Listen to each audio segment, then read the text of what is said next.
Eva Wilkinson, one of the Digital Skills Development Officers at Education Scotland, and we've also got Julie and Louise joining us as well this afternoon.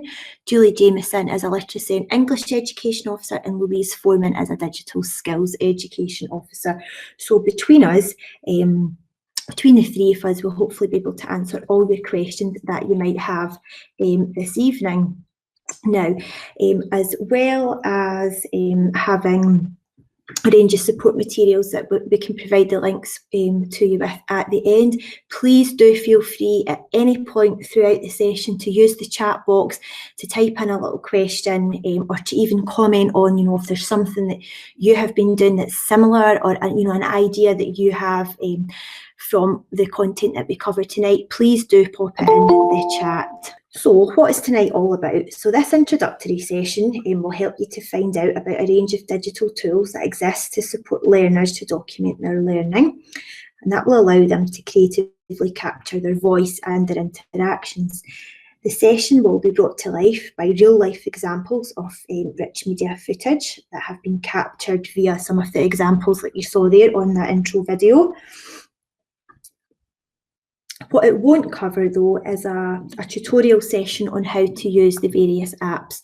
It's more of an information giving session, a signposting session to the apps that are available, the different types of rich media capturing apps that are available and how they can be used at the early level. If you do feel like a session on how to use these apps would be beneficial for you, please do take the time to pop that into your evaluation form at the end, because it's your comments that help shape the future sessions that will best meet your needs. Okay, so a bit of background first in relation to the curriculum. In 2016, the technologies curriculum was refreshed, and that's been the only area of the curriculum to be refreshed, and that's down to the fast-paced developing digital landscape. Now we have digital literacy, computing science, and cyber resilience and internet safety, all as integral parts of the technologies curriculum. In 2016, there was also a very other relevant document that was published, and that's the National Digital Learning and Teaching Strategy for Scotland. And one of the objectives, there's 4 objectives to that, but one of them is to develop confidence in practitioners around digital technologies. And by coming along to one of our webinars tonight, you are doing just that. And that document was also the precursor to the technologies curriculum being refreshed. Now we're going to have a wee look at some of the E's and O's this afternoon in relation to the content that we're covering, so you can see how it all fits in. We also have benchmarks for technologies that were published just a wee bit later on in March 2017. And then there is another document that you might not be as familiar with that was published just at the beginning of this year, and it's called What Digital Learning May Look Like. Now, our team worked together to develop this supporting document for practitioners for when they're planning learning and teaching of digital literacy and computing science. And the aim of this is to provide you with ideas and suggestions of learning activities and how you can incorporate them into your own setting in a range of contexts that are familiar to you, with resources that are familiar to you. So it's really quite explicit examples and not a set of I can statements or benchmarks. So if you do have the time, have a wee look at that, and the images here, they're all hyperlinked, so it will take you straight to that document.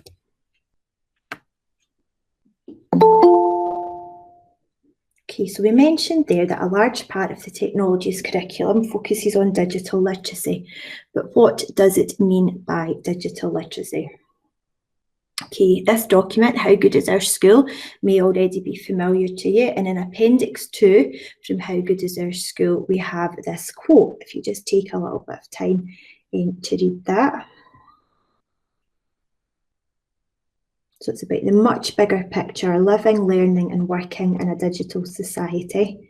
It's about the skills, the knowledge and the capabilities all around the use of digital technology. Okay, so in the past or at some point it's maybe been confused, because it's quite a common misconception that digital literacy might mean modifying a literacy learning experience. So for example, that might be you're doing some mark making and you're using one of the interactive panels to mark make with the chunky markers that match up to the interactive panel. That is not digital literacy. Okay, so this is the much bigger picture. And just to put that into context for you a wee bit more, this is something that really helped me when I first started to think about it. Imagine you have a car, and the digital literacy part is the understanding how the engine works. Sometimes digital literacy and digital skills can be confused, but if we think of the car scenario, a skill would be knowing where the steering wheel is, knowing where the pedals are and what we need to do to move the car. But the literacy part, that's the bigger picture, that's the deeper understanding. So for example, that's if we knew how all the parts and all the components of the engine would work together to make the car work. And if we think about that in a digital context, so let's say we're creating a PowerPoint, we might be creating a learning story, or we might be creating some information for parents and carers. So the digital skill part might be that we insert an image. So we know how to do that. We go along to the ribbon at the top next to file, insert and insert an image. That's the skill, we can do that. But the literacy part, that's having a bit of a deeper think about that and deciding if we can use the image. Is it free to reuse? Is it copyright free? Do we have permission to use it? And will the image be accessible to learners or parents and carers with visual impairments? Do we know how to label that image so that it tells them all about the photo and it can be read out? So that's the literacy part. So it's having a deeper understanding of the skill. So we thought we would just pop this in to begin with, just to avoid any confusion later on. Okay, so some of the things we've covered already may give you the answer to these questions, but just to pause for a wee minute and think about, why are we striving to embed digital literacy and digital technologies in learning and teaching from the early level? And if anybody wants to pop forward a comment, please do feel free to use the chat box. What do you think the bigger picture is to all of this? Thinking of the journey, you know, you come into early learning and childcare, and then where do you go from there? And then where do you go from there? What is the journey? The technology world is moving very fast and developing 4 capacities. You've never had developing 4 capacities yet. Absolutely. But what about in the long term? What is the bigger picture? It's the economy and it's about employment, and the journey starts when young children enter into early learning and childcare, and employment is very far off. But most of the most sought after employment skills can start to be developed at the early level.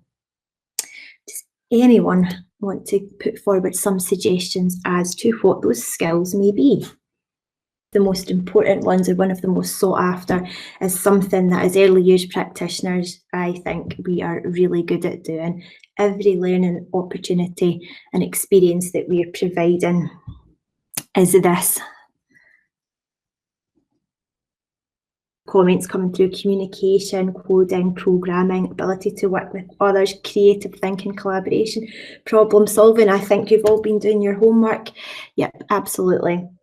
And we've got some research here from Skills Development Scotland if you would like to do a wee bit further digging. But just on that note, the research has shown that the top tech skills that are in demand currently are cybersecurity, data, software design, and development.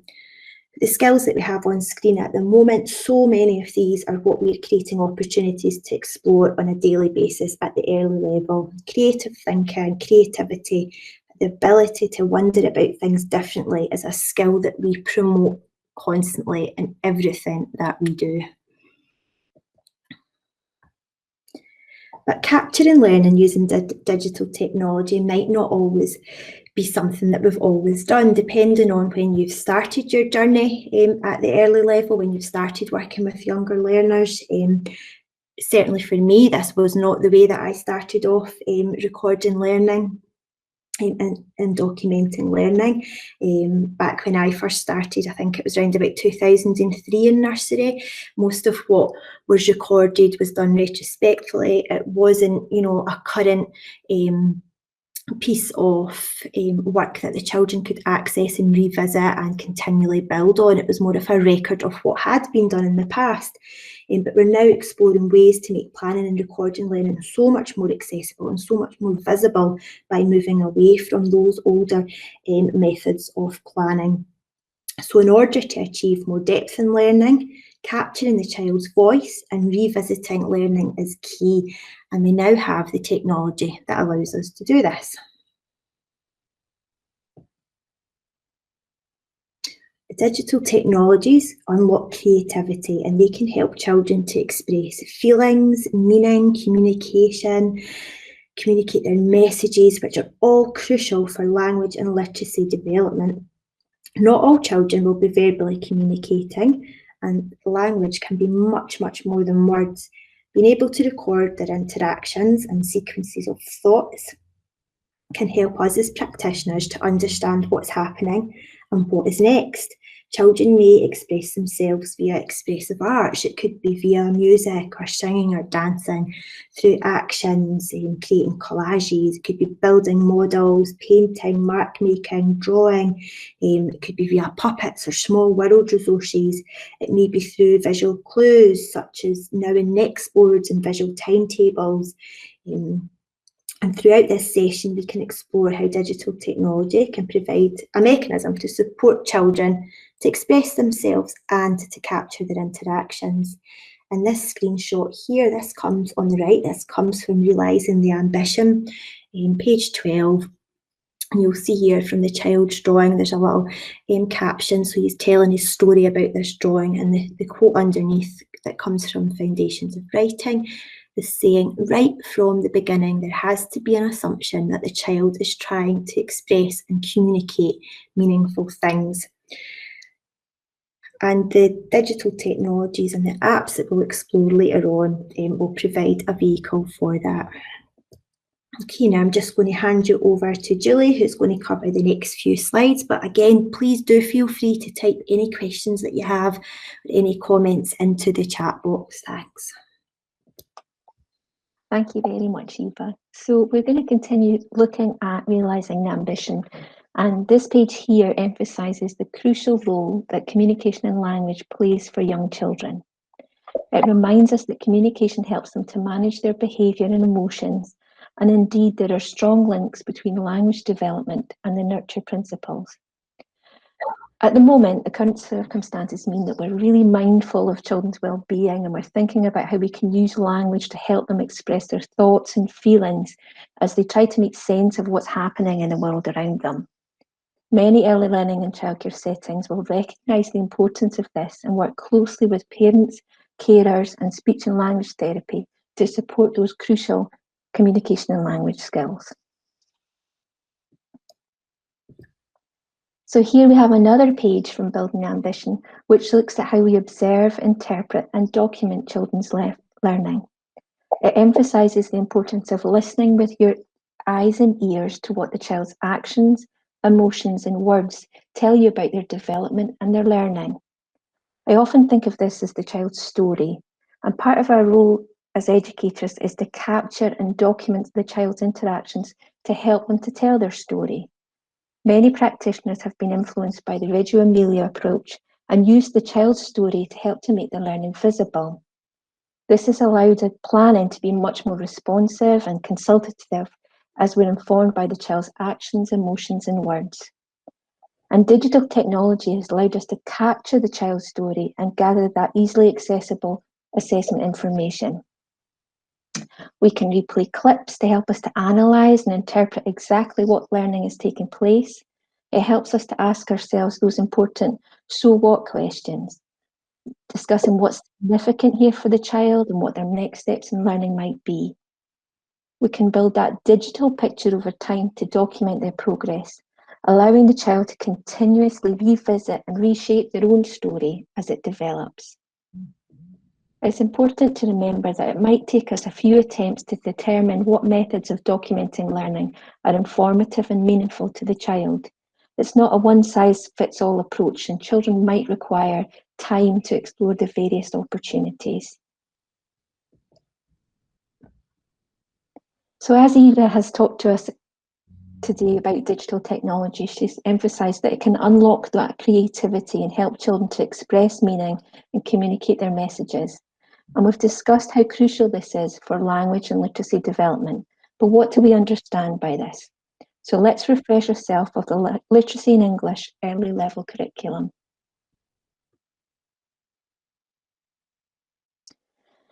The Literacy in English curriculum is split into 3 organisers of listening, talking, reading and writing.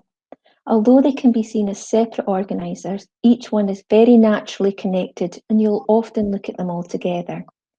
The first organiser is listening and talking. As Eva clicks through reading and writing, we can see that enjoyment and choice is at the top of each one. This is a good place for us to start, as it reminds us to give children the opportunity to explore and engage with that wide variety of text that they can watch, they can listen to, they can read, and they can write with. We can also see that creating text features in listening and talking as well as writing. And Eva's going to take us through some examples later in the session of how children are using those digital tools to create texts. You'll notice that the experiences and outcomes and the benchmarks often refer to children exploring and creating text in different ways. So what we're going to do at this point is we're going to stop and think, what do we mean by text? So if we can just move on to the next slide, perfect. If we can use the chat box, just if you take a little bit of time just to write down what you understand of text. So what do we provide for the children in your setting in the way of text?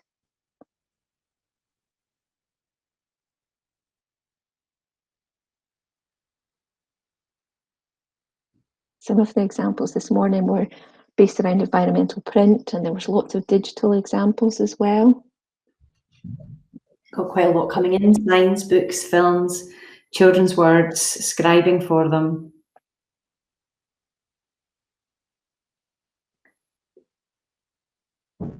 Photographs. Anything that involves written or printed language. Letters, their names. Anything which communicates a message.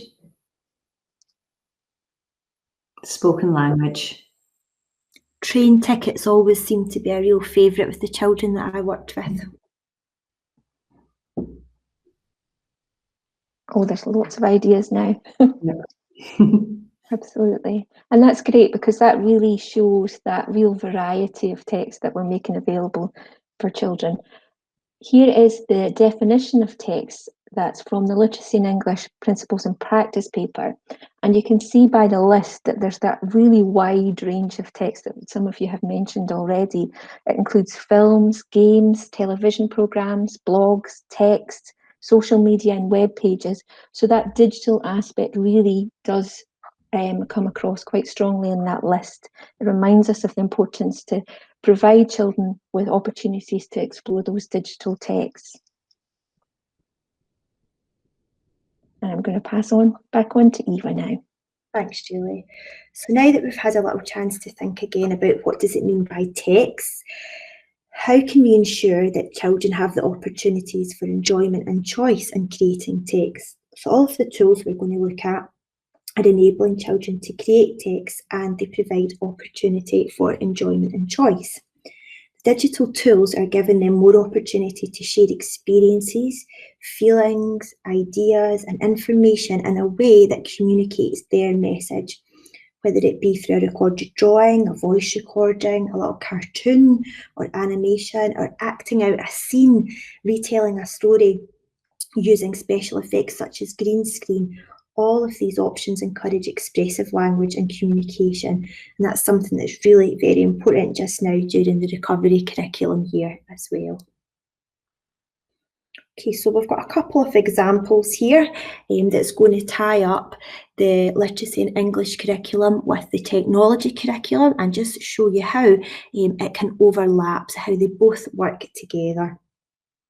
So in the first example here, we've got a photograph. There's a little boy using a mobile device here. So either look at the photo or picture a learner that you know well, a learner that you work with. And let's imagine that they're using a mobile device to take photographs to capture his or her favourite areas of the playroom. And then they're going to use these photos to create a now and next board, or a visual timetable to help them with choosing their activities. Now, the photos might get printed out and laminated, or they might stay on the mobile device and be accessed through a digital book. There then might be a little bit of voice recording to accompany the photos. It might be for the purpose of supporting a child with English as a second language. So in the literacy and English curriculum, we would be looking at listening and talking, finding and using information, and the experience and outcome we would maybe focus in on is I listen or watch for useful or interesting information and use this to make new choices or learn new things. And in the listening and talking organiser, creating texts, we'd be looking at within real and imaginary situations, I share experiences and feelings, ideas and information in a way that communicates my message. So now let's think of it in the context of the technologies curriculum. So we would be looking at digital literacy, and this top one here, the organiser using digital products and services in a variety of contexts to achieve a purposeful outcome. And the experience and outcome we would be looking at is I can explore digital technologies and use what I learn to solve problems and share ideas and thoughts. So you can see that there's the overlap there. Now, as well as there being an overlap into digital literacy, there's also an overlap into computing science as well. So I think most of us will be familiar with the Gruffalo story. So let's imagine there have been a group of children listening to the Gruffalo story, and then the follow-on from that, what they're doing next is they're retelling the story. They might be using visuals, they might have a set of pictures that have been printed out. They might be using story spoons or story stones with the images on the stones. Depending on what you have, you might have puppets, whatever resources you can imagine the learners in your setting working with.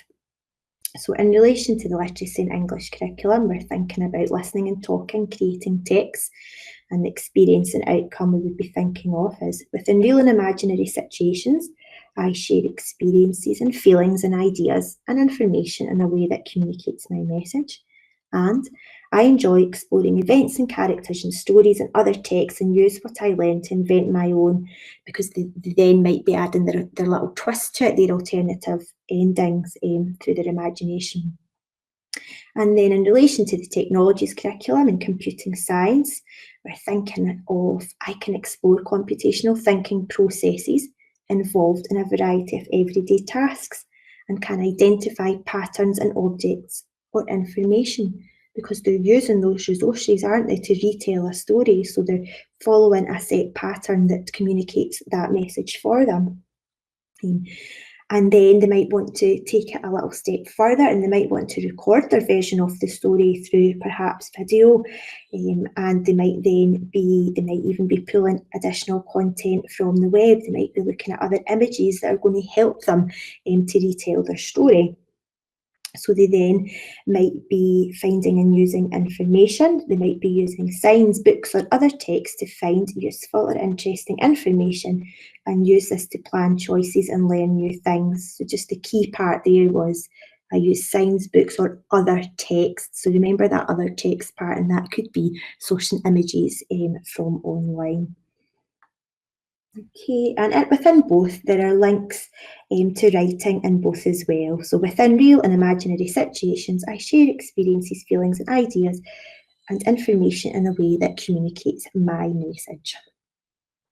And down the bottom there on this slide, you'll see there's an experience and outcome for cyber resilience and internet safety.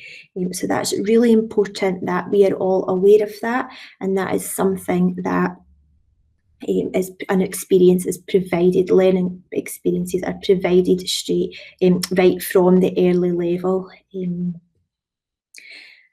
Here we have the E's and O's on the screen, so I can explore, play and communicate using digital technologies safely.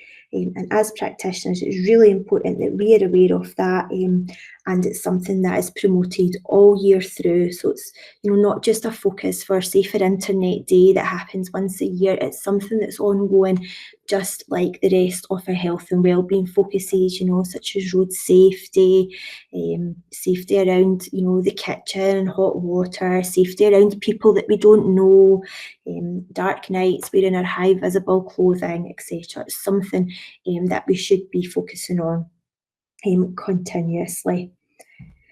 And how can we do that? So here are some scenarios. Let's picture a child using a mobile device to take the photographs or to capture you know, places around the playroom to retell a story. We may want to start having the conversations about where is it appropriate to capture photos and videos. You know, let's maybe not have the cameras or the devices near the bathrooms. Let's ask our friends if they would like to be in our photos. Let's ask them for their permission. If somebody ends up in your photo, show them and ask them, is it okay? Can you be in my photo? Do you mind? And what we're doing there is we're starting the conversations about consent from really early on. And then in another scenario, let's imagine that we are on a scavenger hunt in the playroom and we're looking for everywhere that has a password or a passcode, because we need them to keep us safe, don't we? We can't just walk into the playroom or walk into the school building without activating the magnetic lock, which we can do through the member of staff's passcode cards that they maybe wear on a lanyard. So it's, you know, just practical measures like that. But the key is to start the conversations as early on as possible. And there's lots of relevant resources freely available out there from trusted sources such as ChildNet, Safer Internet Centre, COP Think You Know. And on this slide, we've provided a link to a collection of them in a Microsoft Sway. And a Sway, if you've never heard of a Sway before, that's a presentation and storytelling tool from Microsoft. So it flows really nicely, almost it's like a web page, and the children can really easily swipe through to get to the content that they're looking for. And at the end of this session, there's a page dedicated to Sway with a tutorial telling you all about it. Okay, so just before we go on to the lovely examples that we have of young learners using the various digital technologies, I just wanted to draw your attention to the term multimedia. Lots of these devices, lots of these apps we will maybe refer to as rich media capturing apps or multimedia capturing apps. And the definition for multimedia is the use of a combination of moving and still pictures, sounds, music and words, especially in computers or entertainment. So it's all about creating content through a device to present and combine text, graphics, audio and video to help the user navigate, interact, create and communicate. Okay, so I'm just going to pause, make sure we've got no questions so far. And just before we get on to these slides, I'd just like to say that we're not endorsing any of the apps that we're about to show you. We're simply sharing what either we have experienced in our practice or what we are seeing working really well across the country. Anything that you want to try, any new apps or any new pieces of software must be approved by your local authority. So each local authority has either an information security officer or a glow key contact, but there'll be a go-to person in your local authority that you have to ask and seek approval for to use anything new to ensure that they're GDPR compliant. And if you're unsure of who that person would be, I can help you to find that out. So I will share our contact details with you at the end. Okay, so here we go. First up, we have book creating, so digital book creating. If you are in a local authority that have mobile devices, you may very well have an app called Book Creator on them. Book Creator is also something that you can access from the browser as well. For the purpose of this session, because we're thinking about early level learners, we've not used Book Creator. Instead, we've used a very similar app called Our Story. And Our Story is a much simpler but similar app. So it's a simple digital book creating app. It's free and it has been created by a research team at the Open University. And there's some links in the slides and in the notes as well if you want to dig a little bit deeper into that. So almost all children that use this app at early level will require support for typing the text, particularly at the very beginning of early level. But as you'll see from the video coming up, most are very able to capture the photos, the videos, and to add voice recordings as well. And there's a few different ways, a few different examples here that this can be used. Yes, you can make more than one book with Our Story. Okay. Video 1 here, the first one, is an example of some free choice storytelling. The child here is documenting his day by taking photos and little pieces of video, and then he is pulling the pieces that he wants, he's selecting the pieces that he wants into the storyline that is going to create his book.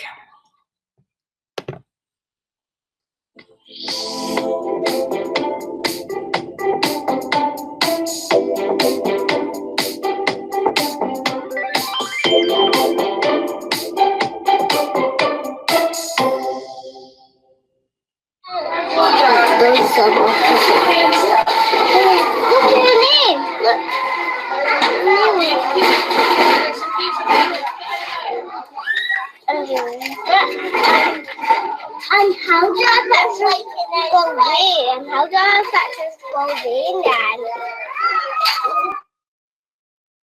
And then in the second example we have here, these children are using the Our Story app to support a vocabulary building programme that is running in this centre. This one in particular is called Box Clever, and that's where they have a box of resources in relation to the topic or theme, and those resources they would label them, so it's to reinforce the keywords and the vocabulary in relation to that content, but you can't always have access to them, so being able to have visuals that are labelled, verbally labelled, created and accessed by the children can help. Sheep. Angel. Good job.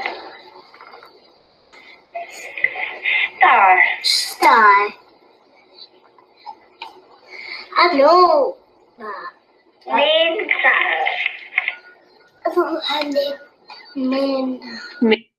So that was a tricky word there at the end, wasn't it?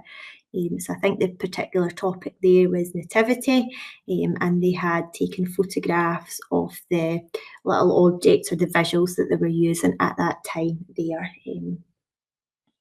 Also really good for your learners that have English as a second language as well.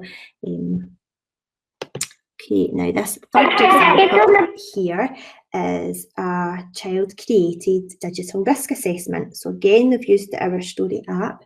They have taken the photographs of the steps, the safety precautions, the safety measures that they must take in the correct order, and then they've popped them into the digital book and they've given them a voiceover. All the children speaking in this example have English as a second language as well. And stay in the circle.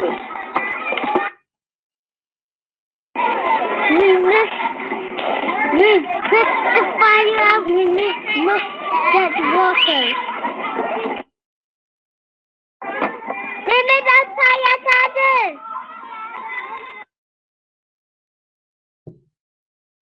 So isn't that such a much more engaging way than going through a verbal reminder of the rules? So in this example, once the children are dressed for outdoors, they then pass the mobile device around and they can take turns to look and listen before the fire can be started. And this way, this app could also be used for visual timetables, for daily routines, for settling in, induction information, or for instructions. It could be for making Play-Doh. You might have a digital copy of the instructions through a book like this.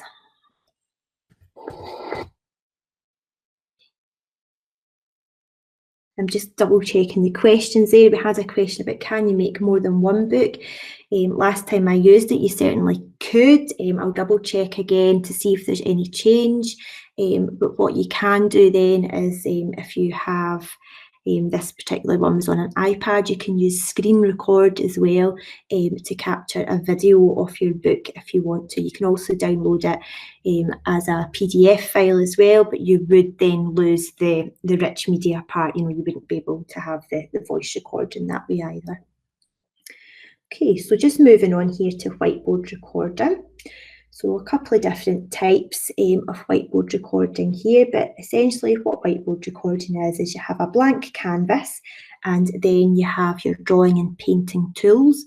With some of the apps you have stickers and with some you have backgrounds as well. And what you can do there is put all your creative ideas down onto the canvas, and then you can do a voice recording over the top of it to tell your story, to put your expression and your meaning and your thoughts and understanding into the story.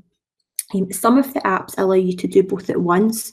So this one here with the blue pen symbol, Sketches School, allows you to do everything at once. So as you draw and mark, make and write, you can be talking through it at the same time.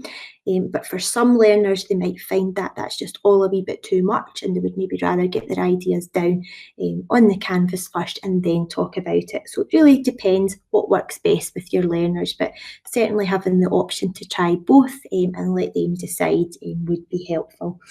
So the example here, we have 3 boys and they are retelling nursery rhymes, and they're using the app called Draw and Tell by Duck Duck Moose.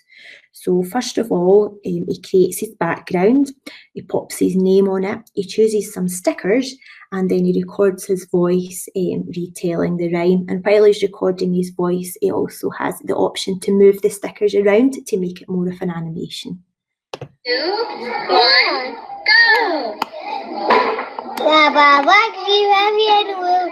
Yes, sir, we will. One to the last, one to the boy, one to the first. You have here, Will? Yes, sir, we will. One to the last, one to the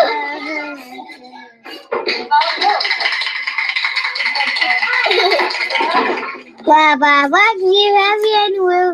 Yes, sir, we will. One to the last, one to the boy, one to the first. It's a really super way to encourage shy or reluctant speakers to express their thoughts and ideas, because they can use, the stickers and the backgrounds. It can be more of a prompt to help them get started, and they can almost kind of hide behind that as well. Another way that you can use this app is perhaps with a photograph. So maybe a photograph of somewhere in your local environment that you've visited, because obviously we can't get out and about due to the restrictions the same as we used to. So it could be a photograph that you import as the background, and then you can tell the story on top of it. You might even be developing an area of the garden or an area, of the playroom, and you could have the photo there as the background, and they could put all their thoughts and ideas on top of that and then explain what they would like to see happening. Moving on to our next type of rich media capturing app, we have lip syncing. And the video that we are going to have a wee look at is an app called Chatterpix Kids, and it's made by the same creator as Draw and Tell that we just looked at, and the creator's called Duck Duck Moose. They have a whole series of lovely early level friendly apps that are freely available as well. Now, if you do happen to look for this on your app store, there's Chatterpix and there's Chatterpix Kids, and the difference there is Chatterpix Kids does not give you the option to upload straight onto YouTube, so you may want to check that out first, just remembering back to our cyber resilience and internet safety experience and outcome there from earlier. So what you can do with this type of app is you can bring something to life by making it talk. So you can take a photograph of an object, a person, an animal, a drawing, anything at all, and then using the app you draw a line where you would like the mouth to be, and then you do a voiceover and it brings it to life. I'll just play that to show you.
And again, in relation to cyber resilience and internet safety, it's also really useful to start the conversations about copyrights, digital citizenship and copyright at this stage.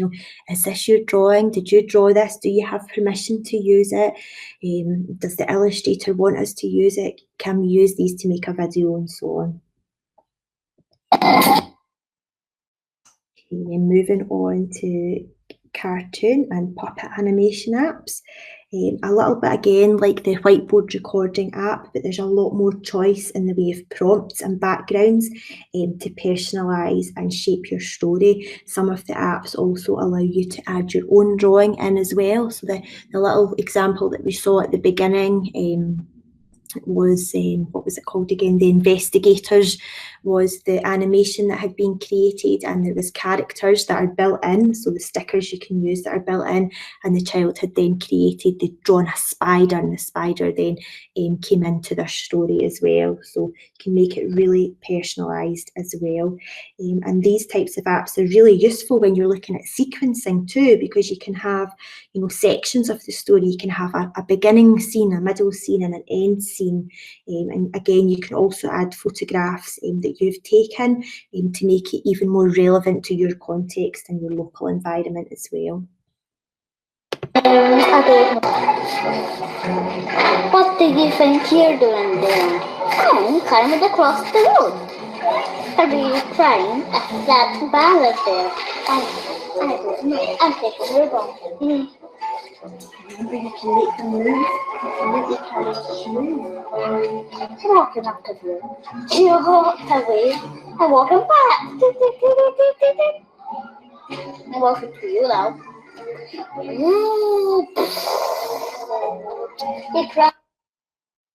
So a really nice opportunity there for a bit of partnership working. So if we're taking turns and talking and listening, you could have more than one child creating a story together. Sock puppets, we saw a little example of that in the intro video as well. So that's another great one for some partnership working, for some paired working. Yes, Toontastic was free. It's available.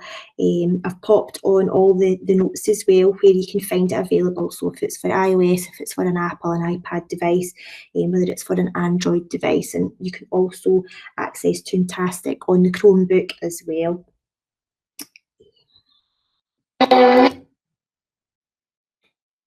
Okay, so moving on to green screen technology. So this is where we take everything a little further and we can completely immerse ourselves in the story.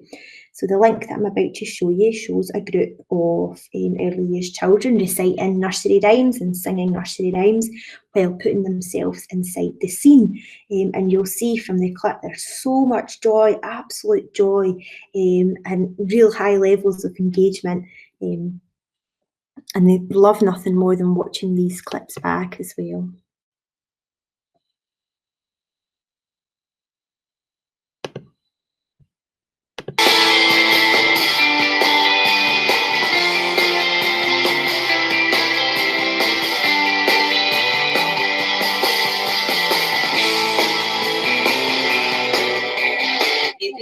Ready, off we go.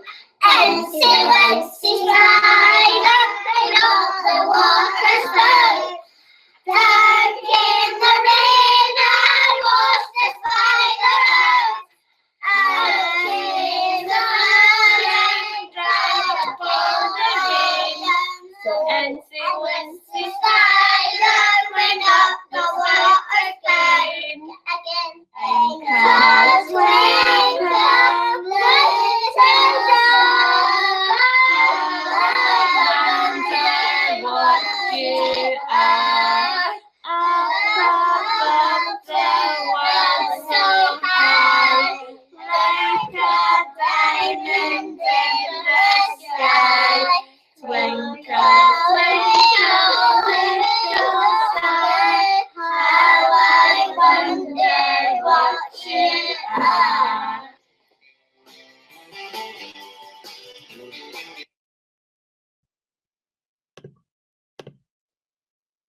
Okay, so if you've never used green screen before, what it allows you to do is to take your existing background and to hide that and cover it with another background.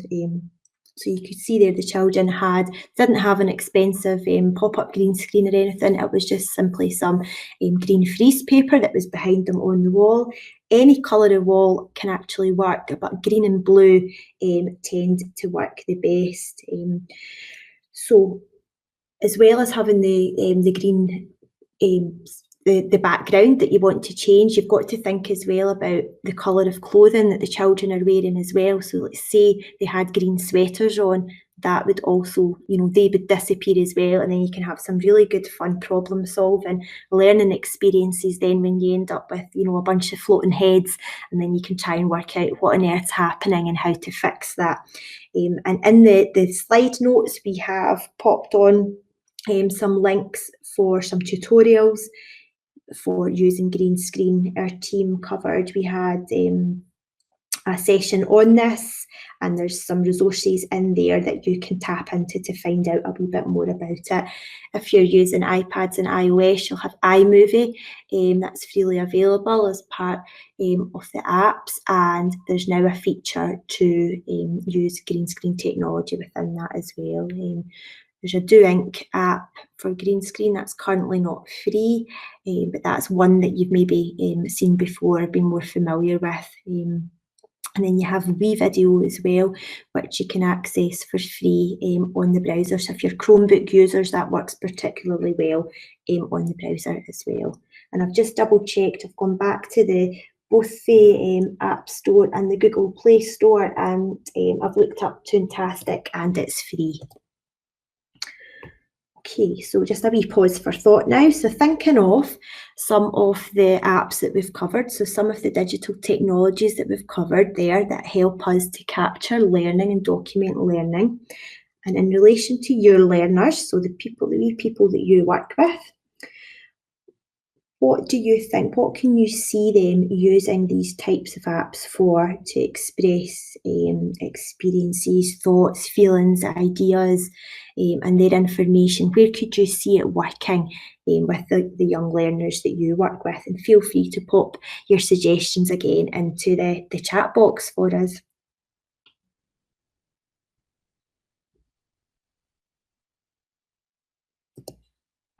Yeah, if we think about this experience and outcome here, this might help us a little bit.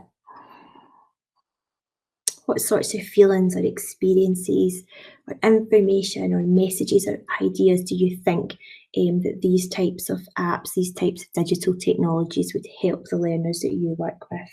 Supporting children with vocabulary, exploring sounds, alliteration, rhyme, instead of a conventional floor book. And we're going to come back to that just in a few slides' time. Sharing poems at role play times, encouraging language, it's endless. COVID-friendly nativity would be get recorded and shared with parents. Animating creations from Play-Doh, absolutely. Something that we've not actually covered as part of this webinar is stop motion animation. So that might be something that you would be interested in looking at next as well. Bringing nursery rhymes to life, yep, absolutely. Okay, so now let's imagine we have all these little clips, we've got all these pieces of rich media, and maybe even on multiple devices. How can we pull it all together? Okay, so how can we bring it all together into one place to make it accessible for the children to revisit and to make it accessible for the staff to revisit, to do that so what, that what have they been learning, what has come next part, and also to share it with our families as well. What can we do then to pull that all together? Well, if you are a Glow user, so if you have access to Glow yet, you will be able to access all the digital tools within that. And we've got access to a variety of really powerful industry standard tools through Microsoft Office 365. And for some local authorities, you might also have access to G Suite for Education as well. For those of you that don't yet have access to Glow, you might be thinking about the book creating apps that we covered at the beginning. That might be the place for you to be able to store and pull together all your pieces of content so that it's somewhere, a central place that you can then share. So we've got some examples of how that can be done. So all of the rich media capturing apps we've explored can be collated and made available for children to access on the devices they were recorded on, or maybe even mirrored up onto the interactive panels as well throughout the day and throughout group activities to make it a bit easier for pupils and learners to access and share their learning with families. All of the clips can be located in a central place, and in this example they are on a sway. I think we mentioned sway earlier on. We have a little video clip to show you what that looks like. Okay, so what is happening here is there is a label on this child's jumper and it has a QR code, and the little boy is using a mobile device to scan the QR code, and that's taking him straight to the sway. So it's taking him straight to the place online where all these clips are collated, where they're all sitting together. And then on the photograph on the left here, somebody mentioned floor book earlier on. Still absolutely very much a place for floor books. It's super that the children have a place that they have ownership of, that they can still mark make in. You won't all be able to access a mobile device all at the one time, and with the best will in the world, sometimes batteries run out, devices get stuck under furniture, they become missing, you might have connectivity issues. So still having that place for children to be able to mark make in and have ownership in and be able to physically pick up and curl up and have a read through and have a look through is still really important. But the digital technology side of it, where we have this rich media, enhances that learning, doesn't it? So it gives you the sort of all singing, all dancing, the talking, the live part of that activity, and that's really beneficial for if we have had maybe children that are shielding or children that have been off sick,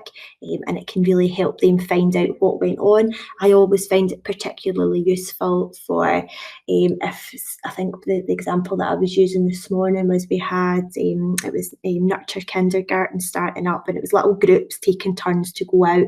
It was a big centre and we couldn't all go out at the one time, and the children would then come back and show their clips, their videos, and show exactly what had gone on. So this was great. The children that didn't go could find out all about it, but the children that were a wee bit reluctant to go, a bit nervous about new experiences, this really helped to reassure them, because it gave them a real insight from the child's point of view of what to expect and what was going to happen.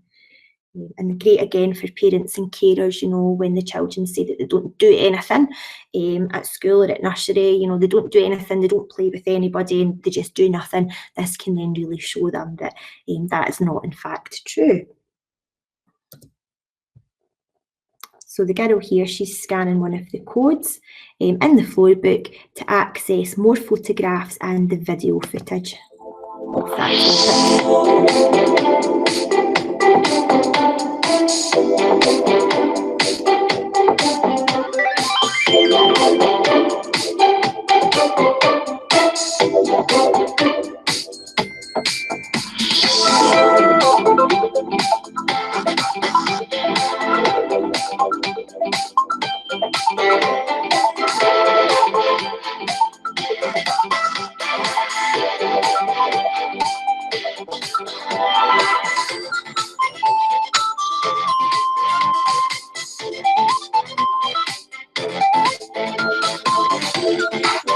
And just on QR code, if anyone's not familiar with what a QR code is, it stands for quick response, and it's a machine scannable code, and it allows mobile devices to read that through the camera or through an app.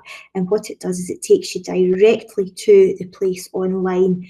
So instead of searching for a web page or typing in a long URL, the QR code will take you directly to that place. So much easier for children to access, and just much more accessible for everyone in general. And you probably will be familiar with just how much QR codes have become really apparent in our local environment now. They're everywhere, restaurant menus and all sorts for restrictions, and the young children will be even more aware of them now too. And Louise has just popped on a valid point there about there are a number of ways to generate QR codes, and we've got that in the slide notes as well. So there's various websites, and you'll find now that a lot of the browsers have an add-on now that will allow you to create a QR code to the website that you're looking at as well. Okay, so just before we move on to the evaluation, we're just about finished. I just wanted to draw your attention to some supporting resource slides there at the end. So we have a slide there all about SWAY. There is a tutorial video there and a couple of links if you want to dig a little bit deeper and find out how to use SWAY. If a school blog or a centred blog is maybe something that you have been considering to share your learning, there's a tutorial there on school blogs. Again, just remember, check permissions in line with your local authority about the content that can be posted and so on. Okay, and then some links to our professional learning communities that are housed on Globe. We have a literacy and English professional learning community. We have an early learning and childcare professional community, and we also have our DigiLearnScot blog. So these are places where you can access professional relevant resources and links that are relevant to research, and really find the most up-to-date news there as well. On the DigiLearnScot blog page, check out the webinars section here for updates of newly advertised webinars, and this is where you can also access the webinar recordings as well. There we are. So that is the email addresses for myself, for Julie and for Louise.